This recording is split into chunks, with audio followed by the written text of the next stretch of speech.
بسم الله الرحمن الرحيم. البقاء لله رجالة. على اللي حصل امبارح، الأخبار اللي جات لنا إن المتحدث الرسمي باسم الجماعة أو اللي احنا عرفنا اسمه بعد كده اللي هو اسمه أبو حمزة استشهد امبارح. الله يرحمه ويرحم جميع أموات المسلمين يا رب. عموما لو أنت مش فاهم إيه اللي بيحصل بحب أشرح لك الموضوع عشان محدش هيشرح لك الموضوع زي ما أنا بقوله لك كده. بص يا غالي، دلوقتي احنا اللي حصل طوفان الأقصى حصل، وقعدنا سنة إسرائيل قاعدة بتدب في القطاع والقطاع قاعد بيدب في إسرائيل. ماشي، عرفنا الحمد لله نعمل هدنة. الهدنة كانت 3 مراحل، مرحلة أولى وتانية وتالتة، بعيدا عن اللي احنا نخش في التفاصيل دلوقتي. ايه اللي حصل يا باشا؟ مين الناس اللي كانوا ضامنين الهدنة دي؟ مين دول؟ 3: أمريكا اللي هي الضامنة لإسرائيل، ومصر وقطر اللي هم ضامنين لغزة. طيب يعني ايه ضامن؟ يعني دلوقتي دي اتفاقية هدنة، لو انت غزة أو الفلسطينيين ما التزموش بالهدنة، أمريكا هي اللي تدخل في الموضوع، هي اللي ضامنة للإسرائيليين الهدنة. طيب مين اللي ضامن للفلسطينيين الهدنة؟ مصر وقطر. ماشي، ايه اللي حصل بقى امبارح؟ جت إسرائيل فجأة كده قالت لك بص بقول لكم ايه، من غير كلام كتير، دب دب دب دب دب، قتلت 400 واحد، اصابت 1000 واحد. ايه الحجه؟ هو مفيش حجه، هو بس كده احنا خلاص رجعنا الحرب تاني. ازاي يا ابني؟ في اتفاقيه هدنه احنا موقعين عليها وماشيين فيها والجانب التاني ملتزم بيها، انت بقى إيه اللي خلاك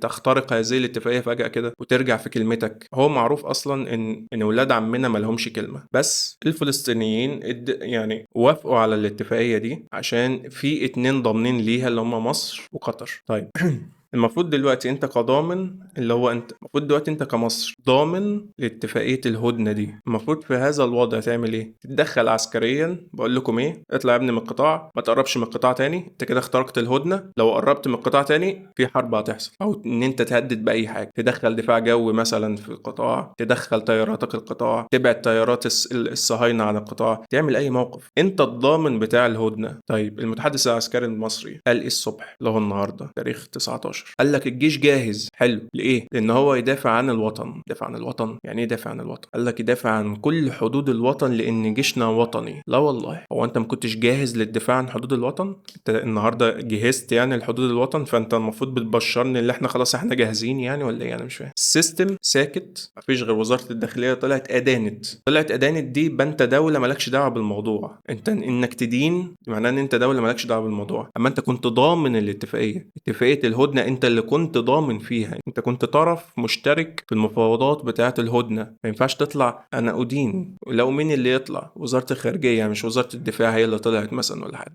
فرد فعل ضعيف جدا، وانا متفهم الرد الفعل ده لان السيستم دلوقتي بيفكر في ايه، سيستم بلدك دلوقتي بيفكر في ايه. احنا لو دخلنا حرب مع اسرائيل مش هنكمل فيها، مش هنعرف نكمل فيها، هنخسر فيها على طول. انت ازاي تقول كده حضرتك؟ انت لو دخلت اسرائيل في احتمال من الاحتمالين، يا انت جامد جدا يا انت مش جامد جدا. طيب ناخد اول احتمال اللي انت جامد جدا وعرفت بقى تخش اسرائيل وحاملات الطائرات الامريكيه والقوات الفرنسيه والقوات البريطانيه، كل ده ما عرفش يلحقك قبل ما انت ما تخش اسرائيل. هل انت فاكر ان اسرائيل هتسمع عليك ومش هتضربك بالنووي؟ فانت كده كده خسران. ده اول احتمال. تاني احتمال ان انت مش قد الحرب دي، وساعتها اسرائيل هتعرف تستحملك لغايه ما تيجي امريكا وبريطانيا وفرنسا هيدكوك، مش هتقوم لك قومه تاني، وبرضه كده كده خسران. فانت في الحالتين خسران. فالسيستم رايه اللي هو لو في حرب هتحصل على اسرائيل فمش هخش فيها لوحدي. ماشي، بس انت كده في موقف سلبي جدا، وخليت الشعب المصري كله حاطط راسه كده، عامل راسه كده جزء من اتفاقيه الهدنه. ما ينفعش تيجي تقول والله انا اندد، والله انا ادين، والله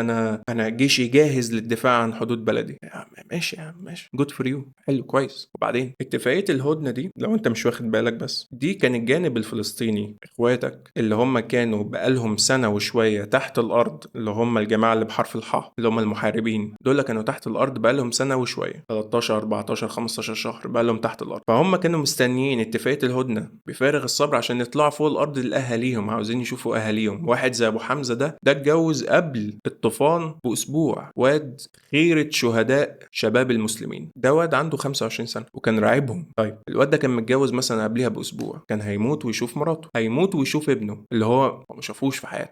المخابرات العسكرية الإسرائيلية أول ما تعرف مكان أبو حمزة ده وتعرف إن هو ده المتحدث، في لحظة الفجرية كده وهم بيتسحروا يطلعوا دب دب دب دب دب دب دب، موت أكبر قدر من الناس. المهم إن المتحدث ما يبقاش فيه أي احتمال إن هو يعيش. 400 واحد يموت، 1000 واحد يصاب، مفيش مشكلة. تموته هو ومراته وعياله مفيش مشكلة. تموت المخيم كله مفيش أي مشكلة. المهم إن الراجل ده يموت. أنت متخيل هو كان مجننهم قد إيه؟ طيب هل الراجل ده عبيط إن هو يطلع كده؟ لا، الراجل ده في وقف إطلاق نار، في هدنة. فالراجل ده على حسب ما أنت طمنته، على حسب الدولة الشقيقة الكبرى اللي هي مصر، المفروض إن هي طمنته، قالت له اطلع عيش حياتك، خلاص في وقف إطلاق النار، هترجع الأسرة، مفيش حرب تاني، واسمع الكلام وخلاص. سمع الكلام، اديك شايف اهو لما سمع كلام الاخت الكبيره الشقيقه مصر ايه اللي حصل فيه. احنا نعمل ايه يعني؟ انت قاعد بتتكلم كده، احنا المفروض نعمل ايه؟ بص يا غالي، انا عاوز اسالك سؤال. انت بتصحى الصبح تعافر في الدنيا ليه؟ قصدك ايه؟ انت دلوقتي بتصحى الصبح كده تغسل وشك وتتوضى وتصلي وتنزل تستعين على الشقه بالله وتقعد تحارب وتعافر في الدنيا ليه؟ ايه الهدف؟ ايه هدفك؟ ايه الجول بتاعك؟ طب قول انت ايه هدفك انت في الدنيا؟ بص يا حبيبي، انا اهدافي بتنقسم لقسمين. المفروض اي بني ادم طبيعي اهدافه تنقسم لقسمين: هدف استراتيجي، هو ده الهدف الاسمى، هو ده الهدف الاكبر. في اهداف تكتيكيه، اهداف صغيره، اهداف لما اجيبها كلها اوصل للهدف الكبير اللي انا عاوز اوصل له. طب ما تقول لنا يعني ايه هو؟ يعني الاهداف الصغيره ان انا اشتغل، اتجوز، اكون بيت، اكون اسره، اجيب عيال صغيره، اتجوز تاني، اجيب عيال تاني واربيهم كويس واعمل اسره كبيره واخلي بالي من ابويا وامي واخلي بالي من اخواتي. هو دي الاهداف الصغيره. طب ما انا برضه عاوز اعمل كده، ماشي، بس ايه الهدف الكبير يا جميل؟ الهدف الكبير اللي انا اوصل للجنه، هو ده الهدف الكبير. وات ايفر اللي هيوصلني للجنه انا همشي فيه. لو همشي الخطوات الطبيعيه يبقى الطريق بتاعي ان انا هتجوز، اخلف، اعمل بيت، هعمل اسره، هربي كويس وراعي ربنا فيهم عشان اخش الجنه. طب لو في حرب، خلاص اركن ده كله،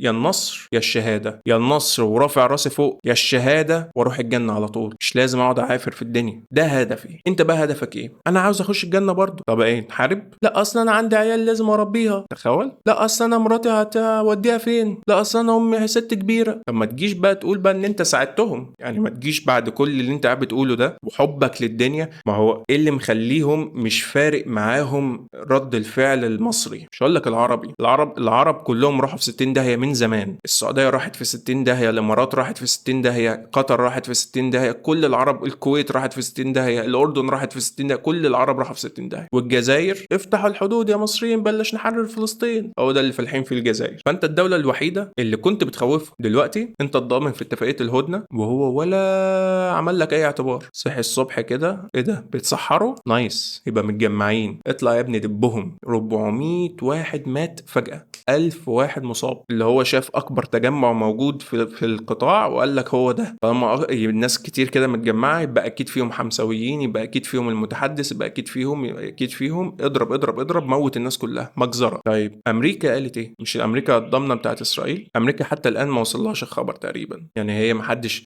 خد باله من امريكا ان هي حصلت حاجه. قطر برضو، قطر لسه مش واخده بالها من الموضوع، عامله نفسها من بنها. مصر الخارجيه قالت يا جماعه عيب اللي انتوا عملتوه ده. بس وزاره الدفاع عملت ايه؟ بقول لكم يا جماعه احنا جيشنا جاهز عشان نحمي كل ذره تراب مصريه. شكرا ان انت عرفتني ان انت جاهز تحميني، شكرا يعني، جزاك الله خيرا يعني. طيب ربنا يرحم اللي ماتوا واستشهدوا، ربنا رجع لنا كرامتنا تاني اللي راحت مننا، ربنا يعز الاسلام والمسلمين. واخر رساله قبل ما اقفل الفيديو، مش عاوز اشوفك على الفيس قاعد كل شويه حسبي الله ونعم الوكيل، حسبي الله ونعم الوكيل، يا رب انتقم منهم، يا رب انتقم منهم، يا رب انتقم منهم. هينتقم منهم بمين؟ وربنا شغال عندك؟ قول لي قول لي قول لي، ربنا شغال عندك؟ هل فكر فيها كده، هل ربنا شغال عندك؟ لو انت ما قمتش تروح تحاربهم بعد كده تدعي ربنا ان انت تنتصر، هو مش هيعمل لك حاجه. ربنا مش شغال عندك يا حبيبي. ما تبقاش نايم في بيتك وقاعد على طيزك يا رب انتقم منهم، يا رب يا رب خدهم اخذ عزيز مقتدر. يا عم انت في ايه؟ على فكره هم يهود برضو، شعب الله بيعبدوا ربنا على فكره زيهم زيك عادي. ممكن هم كمان يدعوا عليك وبدعوه بقى. ربنا مش شغال عندك هينزل عليهم اعصار من نار وانت قاعد على طيزك خايف تحارب. انت